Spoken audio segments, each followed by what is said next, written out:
Well, happy Tuesday. It is Tuesday, November the 12th, the 317th day of the year. There are 49 days left in the year 2024, and welcome to another edition of Tuesdays with Tom. Well, yesterday was celebrated as Veterans Day, and I don't think that rain dampened anyone's spirits. For the many of you who have veterans in your family or you are a veteran yourself, we appreciate you. My dad was a veteran. I had four uncles that were veterans, three on my dad's side and one on my mom's side. They've all passed now. Our son Dixon is a veteran of the Air Force. We wish him, his family, and all the veterans out there peace, joy, and hope. All of you are able to enjoy your families and your lives. We're a little over 2 weeks from Thanksgiving, and we give thanks for all you have done and continue to do for the country. Blessings. Our G-List guest today is Gretchen VanValkenburg. Gretchen is an administrator at Southern Union State Community College. She's been a higher education senior leader for quite a few years, and we look forward to having that conversation with her. So our show today is sponsored by Best Girl. Let's hear from Best Girl Consulting. Best Girl is a consulting firm that provides customized leadership, access and inclusion, public relations, communications, and organizational consulting services. Clients include Fortune 500 companies, utilities, higher education institutions, small businesses, and associations. Best Girl's team of consultants, led by Joyce Gilly-Gossam, Emily Hedrick, and Sean Jones, partners with business and education clients to promote organizational effectiveness, communication, motivation, and leadership, with always an impact on the bottom line. Best Girl's customized consulting services include strategic planning, corporate communication, executive coaching, fundraising, and economic development. Best Girl customizes the solution that fits your needs. So let's go to the roundtable regulars and talk with Barbara Wallace Edwards and Michael Walker. Good morning, Barbara Wallace Edwards. How are you? Good morning, Tom. I'm doing well. How are you this morning? I'm doing very well. So what's happening in your world? Well, Tom, I want to first start off with some sad news. I know we have all probably heard about the horrific incident that occurred on Tuskegee's campus on early Sunday morning. One young man was killed in the crossfire. It looked like you haven't heard of this, but there was a mass shooting on Tuskegee's campus Sunday morning, and one person was killed and over a dozen people were injured. It really hits close to home because one of the injured people was a young lady that's a senior at Auburn University, also one of my sorority sisters, Madison Ashley. So please keep all of those individuals in your prayers. It's just, Saturday was Tuskegee's 100th homecoming. And they said that, I understand there were over 60,000 people on campus. And of course, the game, the parade, they have been having activities all week long. And everyone there said it was a wonderful occasion. The game was wonderful. People were cordial, tailgates everywhere, tailgate parties everywhere. And they had a step show on Saturday night. And I guess there was an after party or something. So there were still probably thousands of young people on campus still. And the young man, they caught one of the guys with the gun. He had a switch, one of those guns that they convert to a automatic gun. And he was 25 years from a guy from Montgomery. And I saw a video clip of someone had captured on their phone. There had to have been 100 shots rang out. So there were multiple shooters. I know that, of course, I was in Auburn this weekend. Yes. Trailblazers, and there were several people staying at the hotel in Auburn. Yes. From Tuskegee, and that's when I found out it was their homecoming.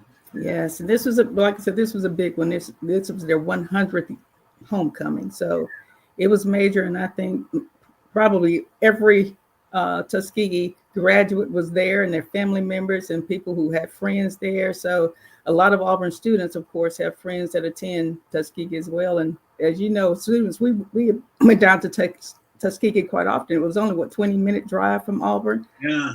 And so there were Auburn students there, and then one of the young ladies that was shot was a current Auburn student. She's a senior. Is she okay? Is still in the hospital, of course. I don't know any other details other than that. They're expecting a long recovery period. Is all I've heard so far. That's just amazing. I don't know. It is. These young men with these guns. Maybe they ought to spend some time voting. Voting, I if they want to fight so bad, join the military. I just don't understand why you need, again, you're going into on a college campus where people, they're there to have fun, and why you want to take guns? Yeah, and learn something. But again, at a homecoming event, people are going to enjoy themselves, just have a great time. And they said in all the years they've celebrated 99 homecomings before and never had any type of major incident like this. So this was something that certainly wasn't expected. It just put such a negative mark on the. It does, and it shouldn't be that way. Again, the young man that they captured that had the gun was one of the shooters. They know was 25 years old from Montgomery. Wasn't a student. Never attended Tuskegee. Why was he there, and why was he bringing a gun with him? Is the question. And again, there were multiple shooters. They just haven't identified the others yet or captured them. So I don't know how many more there are. But again, just listening to the video clip that I watched, there had to be over 100 shots that rang out. Wow. And just were they inside? No, it was outside. Okay. Outside on the campus. I met a woman and her niece. She brought her niece. Right. She works with FPL, Florida Power and Light. And so we knew some people in common. Okay. We had some conversations, but that was, I think, Friday night, either Thursday or Friday, because it was Thursday, Friday, and Saturday. And it happened like at 1:40 in the morning, I think. So most, adults had already left, and young children, but it was the college age students as usually left on campus around that time of the morning, still, partying and enjoying themselves. So I think probably the older crowd and the younger children had probably left campus around that time, but still, there was no need for anyone to be walking around with guns and pulling them out, shooting in a crowd. And Madison, like probably all the others, were just innocent bystanders, just caught up in the crossfire. That's incredible. It is terrible. Let me say good morning to Marvin Carter, Jerry Lynn Jackson from Antley. Appreciate you guys being with us this morning. So let's get Michael on, and we'll come back. Michael Walker, how are you, man? Doing well, TG. How are you this morning? Good morning, Barbara. Hope you're well, too. Thank you, sir. You weren't in Tuskegee this weekend, were you? No, I didn't make it down there. I had some other things I had to take care of here, business-wise, so I couldn't make it down. Sorry, I missed the Trailblazers. It's the first one I missed, so yeah. Yeah, it is. Trailblazers were great, and just for those of you who don't know, Auburn recognizes its athletic trailblazers, those first Black athletes, both men and women, who came to Auburn in the 1970s and maybe weren't received as well as they could have been. And so there was quite a few guys there and women, but, who hadn't been there before. And people like Reese McCall, who was high draft choice of the Baltimore Colts, I think it was. Or Detroit. You're right. Yes. Okay. And quite a few guys there. It was great. And it all is kind of under the recognition of James Owens, who was the first African-American athlete, football player, actually, at Auburn University. And so it was great. And the president and his wife were there, and they stayed there pretty much until the very end. They were there. I think they walked out right with me. So, and I stayed to the very end as well. But on behalf of the James Owens Foundation, I want to thank all of those who attended. And Tom, you, of course, you were there from the very beginning with the James Owens Foundation, and thank you for your support. Mrs. Owens, who is the chairperson of the board, did a fantastic job of putting all of the program together. This is our annual scholarship brunch. And so in addition to awarding several scholarships, they recognize the Trailblazers, those athletes from the 1970s, and also recognize the charter members of both the first Black fraternity and Black Greek sorority on campus, which was Omega Psi Phi and Delta Sigma Theta sorority. And we had representatives from those charter lines at that event as well. So it was. And our friend, Eric Butch Simmons did an excellent job as a speaker. He was really, really good. Had a great message. He did a great job. I had a talk. Well, I didn't talk with him. I emailed with him, what have you. Okay. Over the weekend after the event. So yeah, he did a great job. Michael, what's happening with you? Well, there's a couple things that's going on I like to bring up. One thing is, and this is just a story, a cautionary tale about when you're talking to your insurance company, a Fort Worth grandmother was slapped with a huge rate increase after a home insurance claim that she never made. Basically, what happened, she had some damage to a fence, and she called the insurance company to speak about having the fence repaired during a storm and just asked some questions. But she decided that the cost of the fence didn't even meet her deductible, so she didn't file a claim.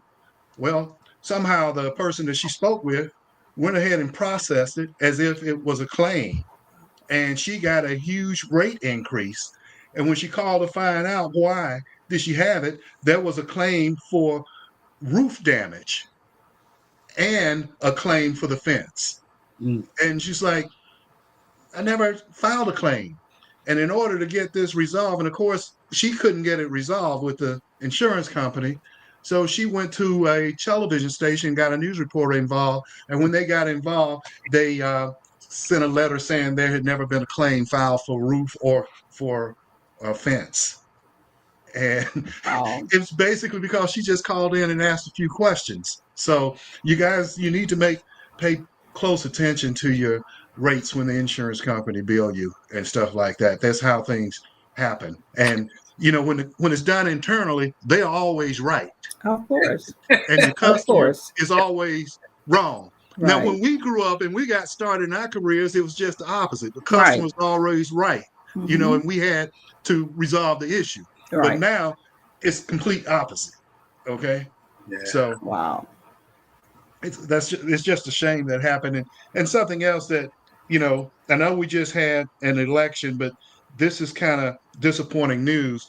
A FEMA employee had to be terminated because during the past storms down there in Florida, I think it was Milton was the last one and what have you.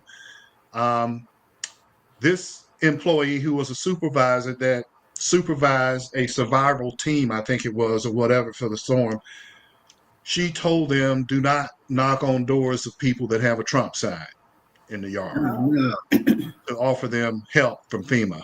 And so it's been discovered. And I know that at one point, the president-elect, former president, now president-elect, had talked about they were not serving people that were supporters of his and what have you. Well, this one ended up to be the case here. And so they terminated Actually, her. was the truth, huh? Yeah, finally something that was true. Well, I'm not going to say he knew about this one. I think he was talking generally, but it just happened to come out there that it worked out that way. And the other thing I want to say, it was an interesting weekend for athletics. I told some people I had a great weekend because Auburn did not lose a football game this weekend. Because we didn't play. Let me clarify that. Ole Miss upset Georgia 28-10 down in the Grove, as they call it, in Ole Miss. And in spite of having an altercation on a plane, the Auburn basketball team went to Houston and took down number 4 Houston in their own backyard, 79-58. to 74 to 69. 69, yes. It was a great game. It was back and forth. There were 13 lead changes in that game. And it was Tom, exciting. you would have enjoyed this game because it was back the way we used to play. It was physical. It was a very physical basketball game. Yeah, okay? I did watch that one. And it was a great game. It was almost like they were playing in, tournament time or something. They were going after it. Yeah. It was, defense, they were bodying up. And the refs were kind of letting them play a little bit. Right. You could put an arm on somebody, Right. It's funny you mentioned the Grove. When I was a freshman, I was on the freshman football team, and we played over there. And I was playing receiver, and my job on this play was just to go down and block the safety. And so I went after the safety, but then the play was over. And so we just kind of ran up to each other. And he called me the N-word. And I said, "Is that all you got, man?" I said, "Hell, I hear that from my own teammates." I just shut him down quick. You ain't got nothing better than that. He didn't know what else to say after that, Tom. Yeah. That was my trip to the Grove. Oh, wow. Barbara, you got something else? I do, Tom. I want to congratulate the new Miss Auburn, who was crowned. Miss Auburn University was crowned this past weekend. We had a black Miss Auburn University. Michaela Anderson was crowned on Saturday night, and she will be competing in the Miss Alabama competition later this year, representing Auburn University. So congratulations, Michaela. Well, good for her. Yes. I remember back when I think Love Scales was she was Miss Auburn. I think she was Miss Homecoming or Miss? I think she may have been Miss Auburn. She may have been. Yes. Black. She was the first black Miss Auburn. Yeah, and Governor Wallace came. Yes. Presented her with the flowers and all that stuff, and Wallace was a trip because as negative as he was, he always found a way. And we were flying out of Montgomery. When we would fly, we would drive to Montgomery on buses, and then we would fly to wherever we were going to play. And I was sitting there one day, and this is when he was in his wheelchair, and he wheeled over to me, and he shook my hand, and he said, "Believe it or not, I'm on your side." Okay. And I'm still trying to figure out what the hell what that meant. Yeah, what did that mean? We sat and had a conversation. So okay. And later on, he said that not to me, but in general, that he did what he had to do to get elected. Yeah. And that it wasn't all personal in certain ways, but it's like, yeah, I understand that after he was shot and paralyzed, he had a change of heart. So had he always been that way, or did his mind change? Well, his heart change after that? When he lost an election in the 50s. Okay. And he said he was out inward. Oh. And he would never be out inward again. Yes, and, I did hear that. So that's how he got on his segregation today, tomorrow, forever thing. Interesting. Very interesting. Yeah. You have Michael. Yeah, well, I want to expound a little bit on that LSU and Alabama game. LSU mascot is the Tiger, and Tom, I think you met Mike the Tiger once before during your career at Auburn. Well, he has not been in games for the last 10 years because of PETA saying that it was inhumane and cruel and what have you. But for this big game with Alabama coming to town, I think it was the athletic director and somebody else there in the state of Louisiana, they wanted to bring back the Tiger. So they couldn't bring back Mike the Tiger. So they flew a Tiger in from Florida to be at the game. Wow. And so they brought this Tiger in from Florida and had it down on the field with the cage covered up, the lights went out, and then they brought it up, and there's this Tiger pacing back and forth, and people, it was there to get the team psyched up and everything. And it didn't work, though, did it? Well, no. The elephant stomped the Tiger. Yeah, exactly. 42-13. But, it was... So, Michael, what was the rationale for not being able to use Mike the Tiger, but they could fly in a Tiger from Florida. I don't know. I think it may. I know Mike the Tiger's probably gotten pretty old and up there in Okay. age, and they talking about all the noise and stuff, would bother him. So I got you. they couldn't do that. So they just borrowed another Tiger for this special I occasion and see. stuff. Okay. So they're getting blowback for that. And even though Georgia was favored by 5 against Ole Miss and got blown out by 18 points, they still left the field as a winner. They're going to get paid $350,000 by Ole Miss for taking that ass whooping. And that is because the fans rushed the field, but they rushed it twice. Because the first time they went out, it was 16 seconds left on the clock. And so they had to push them back off. So that was $250. So then the next time they rushed after the game was over with, there was another $100,000. So did they damage the hedges? Did they damage the hedges this time, Michael? Well, I don't think so. Ole Miss doesn't have the hedges. Oh, they were at Ole Miss. Okay. Yes. Okay. You don't want to mess with those hedges. I'm telling you. Right. So Georgia ended up walking away with $350,000, and then somebody from Georgia say, "Well, Ole Miss ought to be forced to forfeit the game since they rushed the field twice."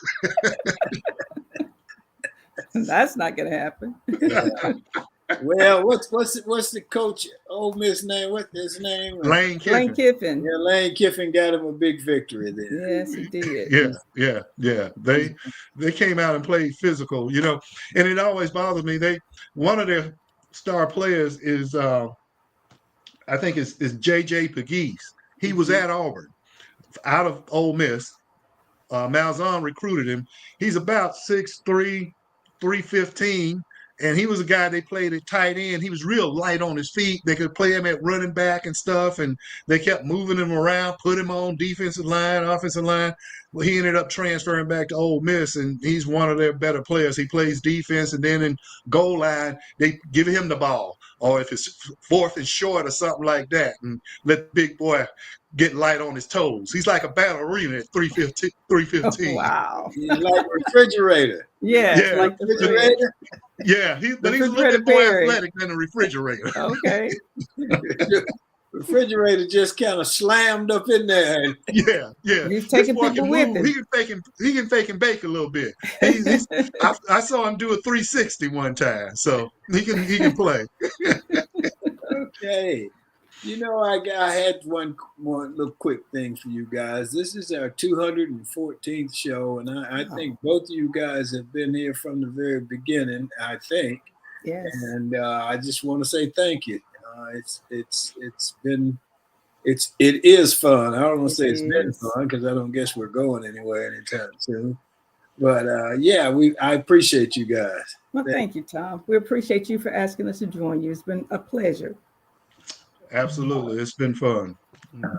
I want to say good morning to Pat Eddington and to, who's this? Grace Minash, Vernell Razor, and Laurie Lukes. Appreciate you guys joining us. Somebody talking about the hedges at Georgia. We went over there when Pat Sullivan was playing at Auburn. Pat Sullivan played a hell of a game, and we won the game.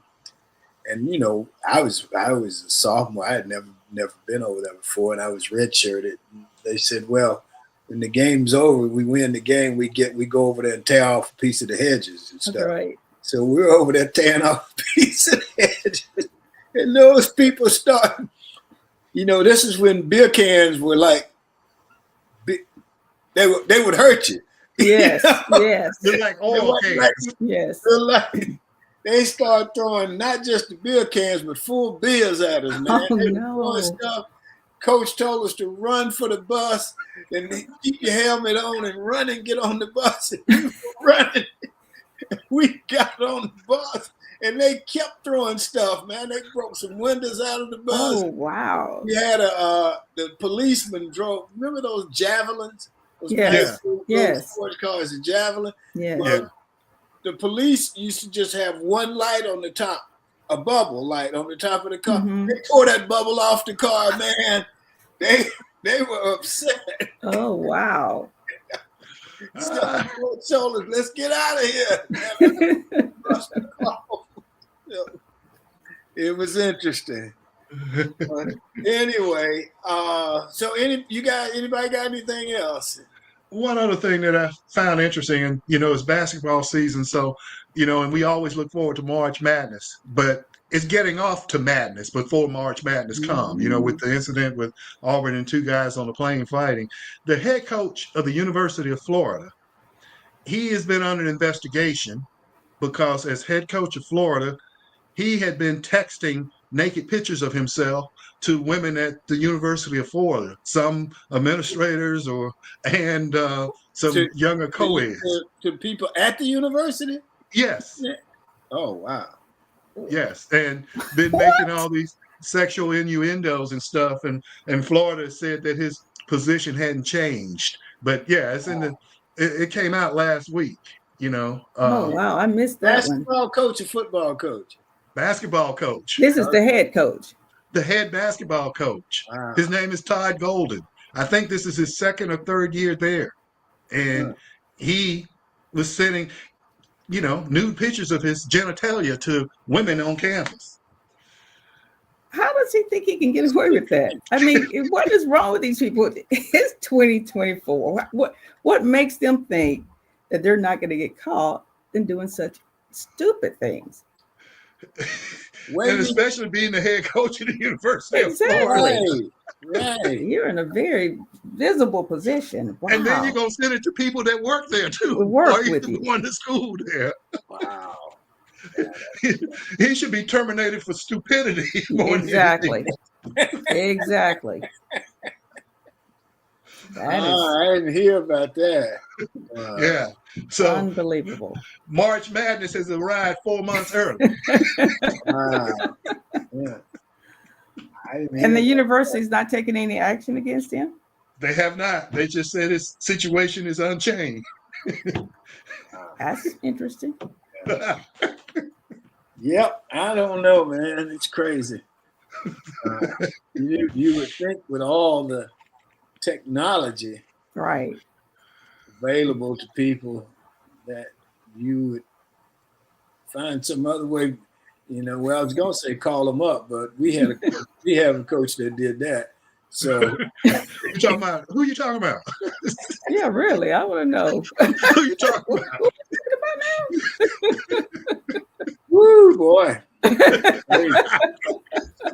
Crazy. Okay. You guys got anything else?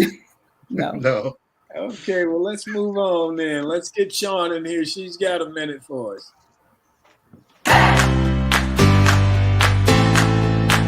Everyone joining in with us. My name is Shantia Jones, and this is Got a Minute. It's Tuesday morning, and I feel good. I look good. I dance good. I am good. And you want to know who else felt the same way?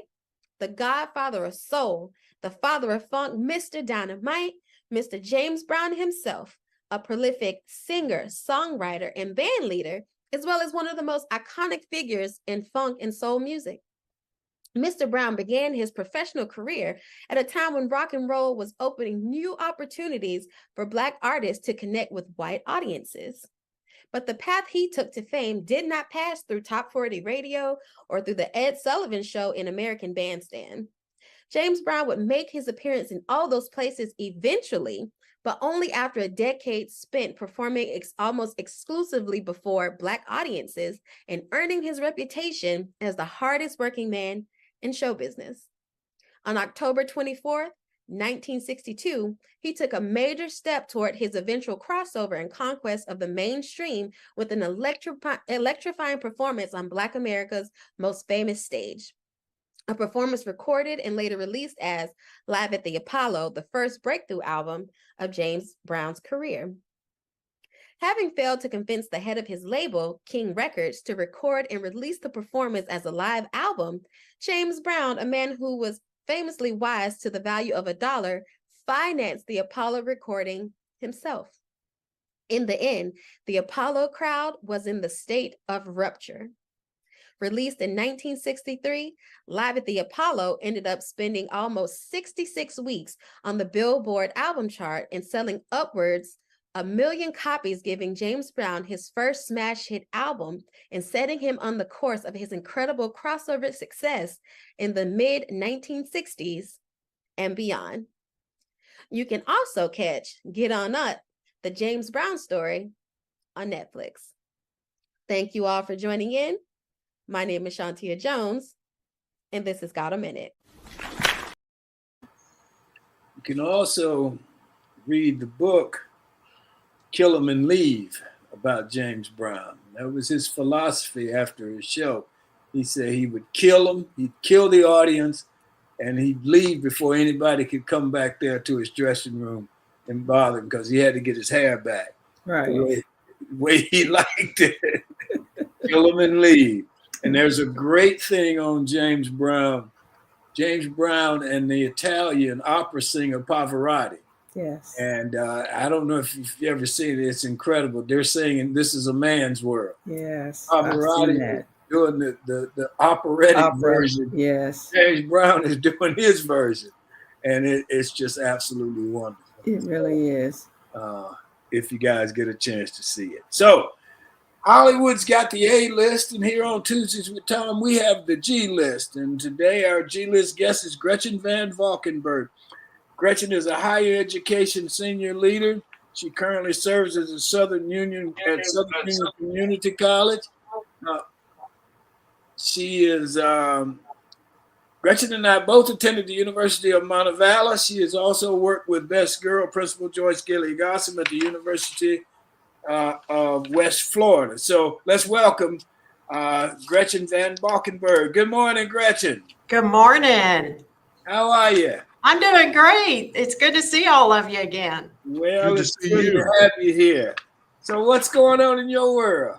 Oh, listen, after a brief break a couple of years ago, I left Auburn and I started working full time again in May. And so I met the president of Southern Union about a year ago, and they created a position not just for me. I had to apply for it. So I'm very grateful to be here, but I'm serving as the executive director of advancement and community relations. It's a new role for Southern Union, and it's fun. It's fun. And this year's been a banner year for me personally. I just turned 60, and I can tell you coming back to work full time after turning 60 is like, I know somewhere in there it's still working, but it's been good. It's been a lot of fun, and this role is brand new, so I get to kind of create it from the ground up. So I'm thrilled.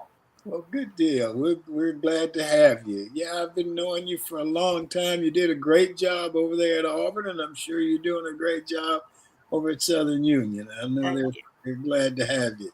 Barbara, you got a question for Miss Gretchen? I do. Good morning, Gretchen. Morning. Good to see you. How's Craig doing, by the way? Craig is fine. Well, of course you would ask about Craig because he's so popular. He's doing great, thank you. And he is honing his golf skills and that sort of thing, but doing really, really well. So that's great.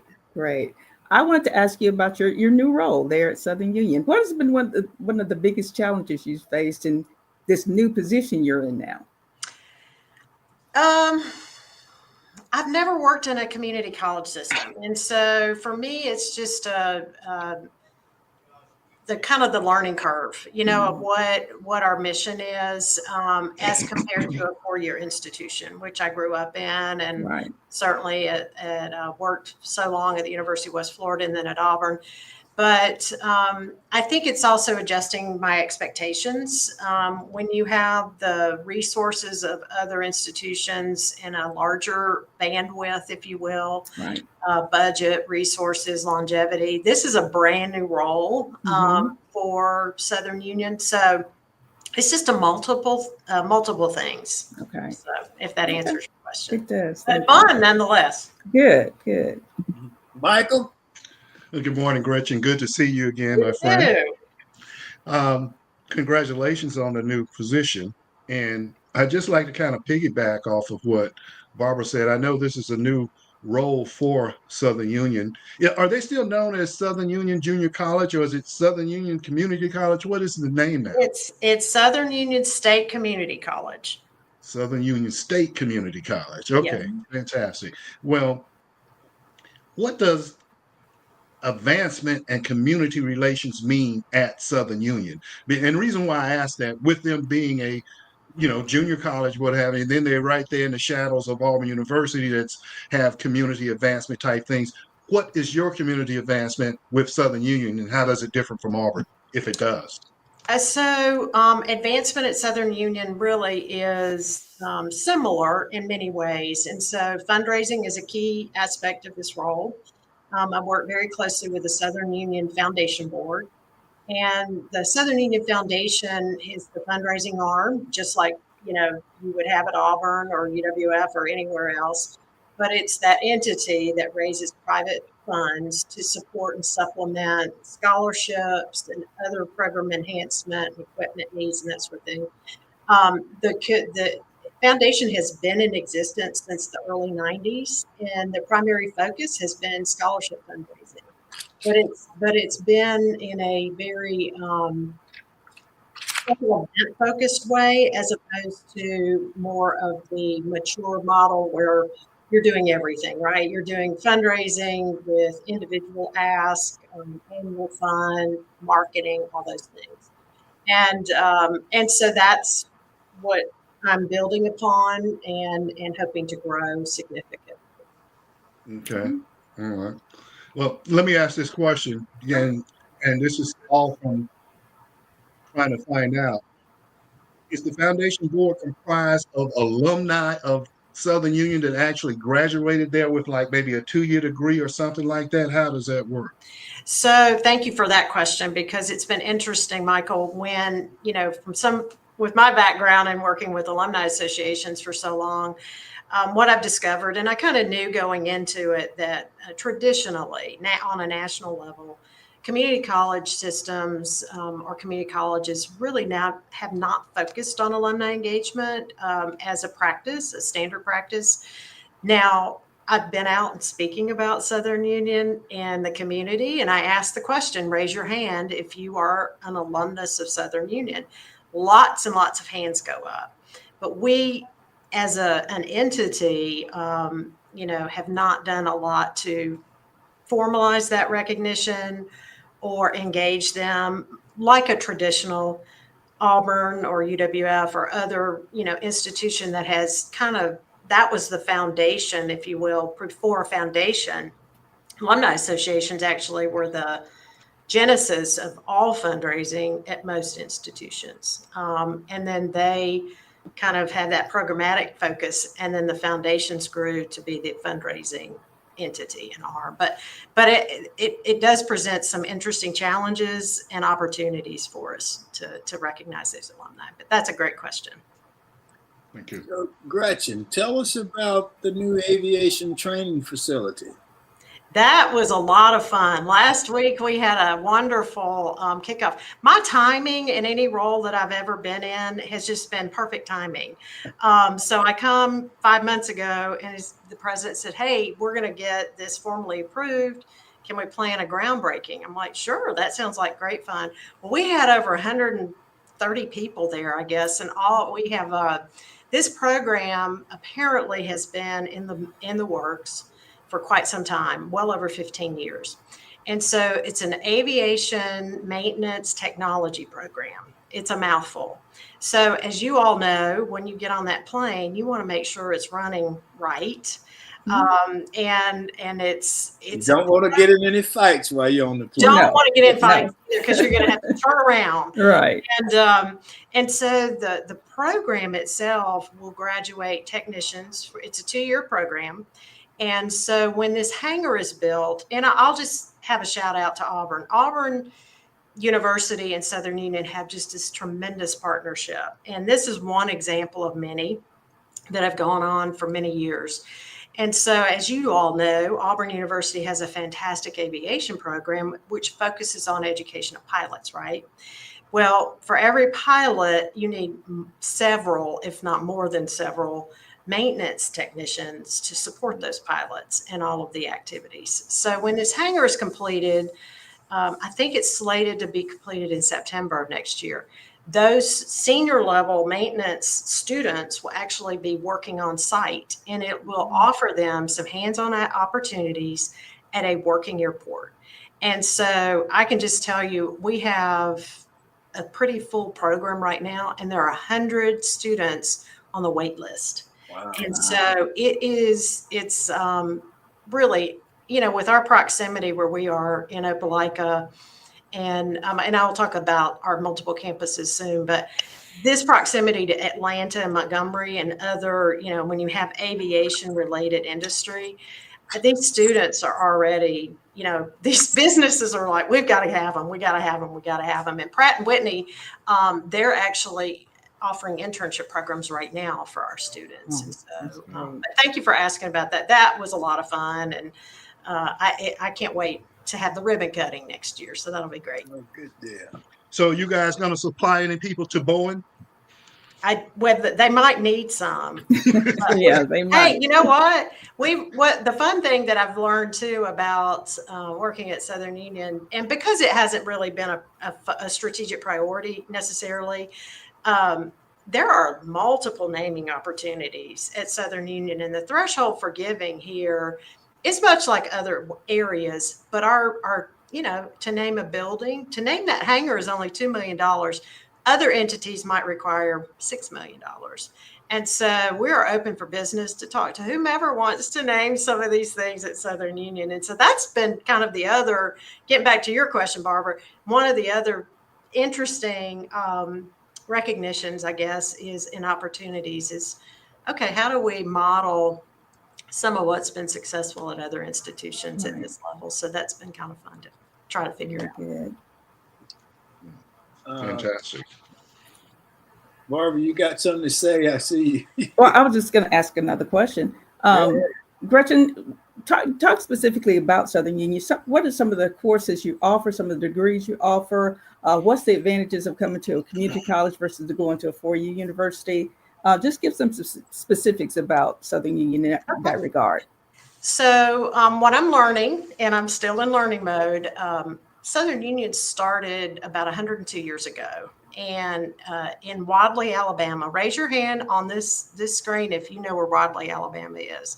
I've heard of it. I had not necessarily been, I'm sure I passed by it before, but they started, that was the original location. It is still a thriving campus community, and it's wonderful. And then we have Opelika campus, and then we have a Valley location. And so that's a long answer to say we've been around a while. We have about an 8-county service area for Southern Union. We have open enrollment. It's kind of interesting, Barbara. We do offer associate's degree, but we do a lot of certificate programs and a lot of training. One of the interesting things that I've learned is our president has an industry background. And so he knows firsthand the value of having close proximity to community college and to training programs. We have 3 divisions within Southern Union. We have a technical division, an academic division, and a health sciences division. I would say the longest standing well-known programs at Southern Union here in the area have been nursing, quite frankly. And so, there's a lot of partnership between East Alabama Medical Center and, utilizing our graduates there. Certainly in Columbus, you would have that proximity as well. And they are, people out of Birmingham are coming and recruiting our students quite a bit. So it's a well-known program. But in the health science area, we also just started this fall is a veterinary technology program. And Auburn University has been, of course, with the vet school, been a wonderful partner in that as well. So we have our initial cohort. It's a small cohort, but much like a pilot and technicians, we need veterinarians and we need the technicians that work with them. So we are very, very excited about that. And that program will actually be housed on our Valley campus. And I've been working with their program director on trying to raise some funds for scholarships and equipment needs. I had no idea how expensive a bovine model was to teach, Right. about anatomy and muscles and all of this stuff for vet tech students. Right. So it's been very interesting. Technology, the technical division, of course, that's where the aviation program falls. They are really poised to work very closely with our area businesses. So they'll personalize training for their employees, which is great. We also, I think one of the most touching, graduation ceremonies I attended this summer was for our adult education. And that's a really well-known opportunity and program. Not only do you have all ages, people finishing their GEDs, but you also have English as a second language graduates, and talk about touching. I mean, you just, wow. To see these individuals who want to do better for themselves, it's very inspiring. So it's, I guess the other one, just if you're going to get your associates, we do have the Path to the Plains. Many of you may know about that program as an Auburn partnership. Path to the Plains is not for everybody, but those students who want to go to Auburn may not have gotten in, because as you all know, applications are 55,000 now. And so it's an opportunity for students to come and kind of get their grounding, if you will, get those basics out of the way, get acclimated to college and studying and that sort of thing, and then move on to Auburn. And so I think that's one of the major benefits of Auburn, especially if you're going to pursue the next level. Exactly. Now, do they still have the program where the students are actually enrolled in Auburn, but taking classes at Southern Union? Yes. And then, yes. Okay. That's Path to the Plains. Okay. And we actually, from what I understand, there are 8 universities that Southern Union has the same partnership with.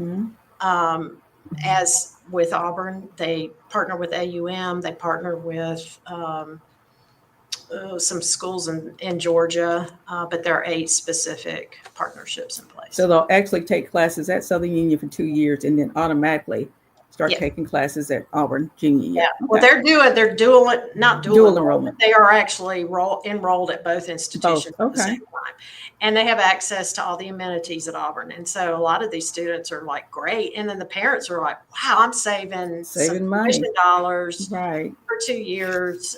It's just getting that student focused on, not wanting to go initially in, and staying focused for that academic requirement. So as long as they're meeting the academic requirements, then they should be able to transfer in. Is there a special application process for the Path to the Plains? Do they apply to Auburn and then refer to Southern Union? How does that work? I think it's in partnership with Auburn, but they are mainly focused on the Southern Union. Okay.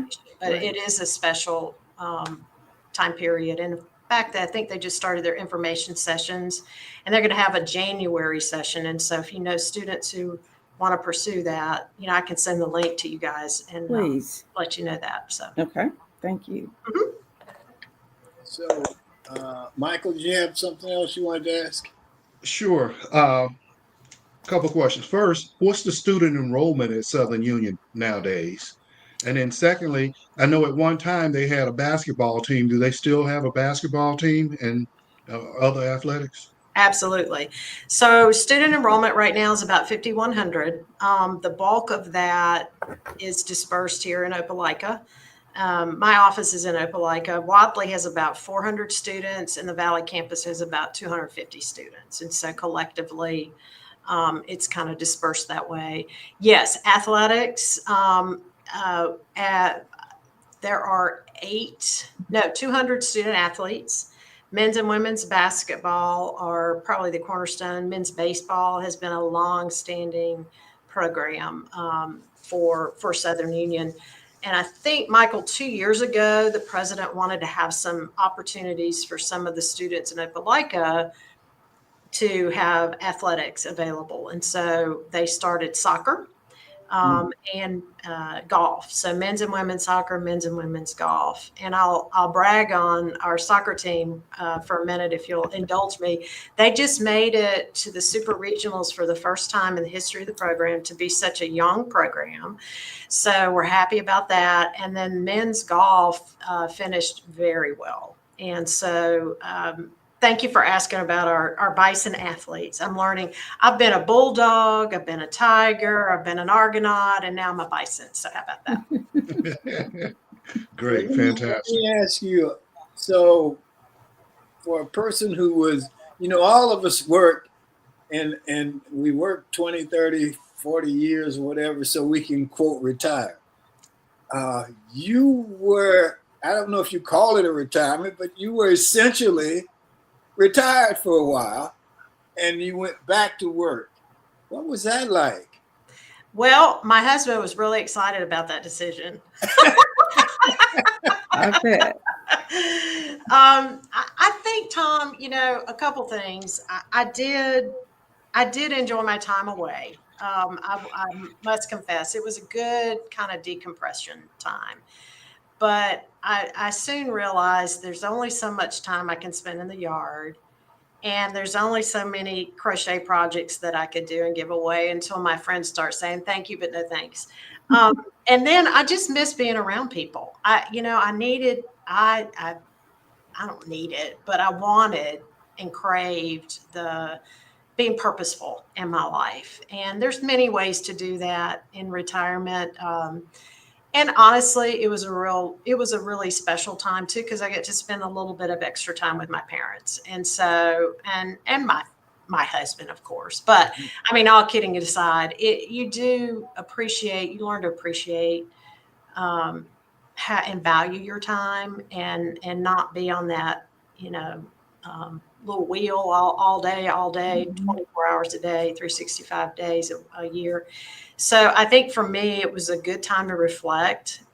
But things happen for a reason, and you want to get back in the game. And like I said earlier, it's interesting because when you come to a smaller environment and you have to learn how to do everything from A to Z, it's like, I knew how to do that 20 years ago. I did it every day. So it's been a good mental exercise for me too, and a good challenge, an intellectual challenge for me. But I hope I'll just make a little difference here. So I'm excited about it. Well, Barbara, you got anything else? I do. I just want to ask you very quickly. You grew up native of Montevallo, grew up in the shadows of Montevallo University of Montevallo, but you attended Auburn University. Why did you make that choice? How did you make that choice? So, well, I always wanted to go to Auburn, and my friends in Montevallo, and Tom knows this, and if you're familiar with Montevallo, you're kind of in the center of the state, right? Mm-hmm. So half of the students, you were from Alabama, or the other half were from Auburn. And so, lo and behold, my parents worked at Montevallo. And so we had, I want to say free tuition, but it was nice and start kind of going to school when you're in high school. Right. And I always knew that was going to be a path. And so I started at Montevallo, and then I met this man by the name of Gretchen VanValkenburg, who was a little older, had come back, and his dad actually worked with my dad at Montevallo. My former, well, he passed away this year, but my father-in-law was always in advancement. He was always in similar roles. And so it's kind of interesting how life works. Yes. But so Craig and I got married, and he tells the story, and like most couples who've been together for a long time, we'll let him tell his story. Right. But he says that he wanted to have a wife who graduated from Auburn. And I'm like, well, this is a dual score, right? So we get married. And my first transfer to Auburn. And so I think Barbara, would not have gotten into Auburn because I was a good old time at Montevallo. And, I don't know if I could have made the threshold for entry requirements, but all kidding aside, it was a great decision. Right. What kind of name is VanValkenburg? It's Dutch. Dutch. Okay. Yes. My maiden name is German, so it's Riesner. And so I had to get something in the in the same area, I guess. But it wasn't intentional. It just worked out that way. And of course, we named our daughter Heidi. Heidi. As a small little name, first name to go with Van Valkenburg, because we felt sorry for her that she'd have to spell that long name. And 39 years you guys have been together, huh? Yeah, 40 years this December. How about that? Wow, congratulations. Yeah. Happy anniversary. Yeah, thank you. And Craig's playing golf, huh? Yeah, so he's having fun. Y'all know he used to cycle a lot too. Yes. So Auburn isn't really as road friendly for cyclists as the coast is. So he's been toying with the idea of getting back into that a little bit, but he's been training inside, and he did triathlons for a little while, but anyway, you never know. So he's great. He's in much better shape than I'll ever be. I mean, he's so diligent about it, and it's incredible. All right. You tell him I asked about him. I will. All right. Anything else from you guys? Okay. Gretchen, is there anything else you'd like to say? Yeah, I just appreciate the opportunity and to join y'all this morning and invite anybody who's listening. If you know any Southern Union alumni or friends, and we just appreciate the support, and we've got a lot of good things in the hopper, if you will, and there's just a lot of great opportunities to support student success. And so I'm thrilled to be here. It's just a lot of fun, and look forward to what's to come. I got one more quick question. You having grown up on a college campus, so to speak, and then you've been at the University of West Florida, you've been at Auburn, and now you're at Southern Union. How has higher ed morphed and changed over the years? Well, back in the day when I was in school, we used to say if you got your bachelor's, you were guaranteed a really good career, right? And that was almost 40 years ago. And today, and I don't have the data set, Tom, to answer your question in totality, but my impression sitting in this seat now, it's permissible not to always pursue a bachelor's degree, right? I think industry nationally, so many people retired, I don't know how many years ago, 15, 20 years ago, who were the tradespeople, if you will, the technicians. And now it's much more acceptable out of high school to come to a community college and work on your certificate program, because you have HVAC people, you have plumbers, you have welders, you have the people that we all call on when we need help at our home. And there's nothing to be embarrassed about to pursue that, because quite frankly, four-year institution is not for everybody, and we know that. And so I think, Tom, that's probably the biggest recognition that I've experienced in my short time here. And so some of these young people are making really good money when they get their certificate program, and it's call a plumber and you'll find out. Right. Absolutely. Yes. So, but I'm excited to learn more about the depth and breadth of all of the programs that are offered and be able to talk about it. So, anyway. Well, thank you. Thank you so much for being with us. We appreciate it. Thank you. Okay.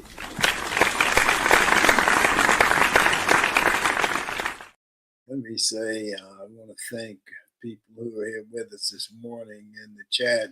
Pat Eddington. Pat, I hope you're doing well. I hadn't talked to you in a while. Jerry Lynn Jackson, Scott Francis, my good friend Stefan. I called you the other day, dude. I need to talk with you. Anthony and Marvin Carter, we appreciate you guys being with us this morning. So my closing comment for today, or as I see it, this past Saturday at my alma mater, Auburn University, the James Owens Foundation held its annual Owens Foundation Brunch in honor of its athletic trailblazers. The trailblazer name is in honor of those who were athletic pioneers at the university, named after James Owens, who was Auburn's University's first Black football player. The trailblazers include Auburn's first Black athlete, basketballer Henry Harris, and the few of us who ventured to Auburn in the 1970s. The event started 3 years ago and continues to grow in recognition and respect. Auburn President Chris Roberts and his wife Tracy were there. President Roberts has been there every year. We appreciate Mr. and Mrs. President. The same with Athletic Director John Cohen. Thank you to John for being with us and for what he's done to support us. We appreciate and thank them for their time, support, and engagement. Every year, new trailblazers show up. This year, I saw a couple of trailblazers I've not seen in many, many years. What we shared in that time period, we carry with us in our hearts, and we thank the university for bringing us back to where our higher education journeys began. It was great to see everyone. As a senior Black athlete from the university, I thank the trailblazers who attended for the first time. Vernell, Bernard, Reese, Sonia, and of course, all the trailblazers who have been with us from the beginning. I also want to give thanks to the Owens family for tirelessly bringing this event to us every year. Gloria, her daughters, James' sisters and nephews, the photographers, the caterers, the university. Also would like to recognize two of my favorite trailblazers, my roommate, teammate, and fellow footballer, Mitzi Jackson, and the one-time fastest man in the world at 60 yards, Clifford Outland. Mitzi and Clifford both have some health issues, and we carry them with us in our hearts. To all the trailblazers, we honor you, we respect you, and most of all, we appreciate you. And that's our show for today. I want to thank the audience. We appreciate you. Thank our G-List guests, Gretchen VanValkenburg. Thank our sponsor, Best Girl Inc. Thanks again to the TWT team, Barbara, Sean, Emily, Michael, and Joyce. And that's it for this November the 12th. Remember, a day without a smile is a day wasted. If you got an extra one, give it to someone else today. Enjoy yourself. Make every day count. Stay safe. Peace.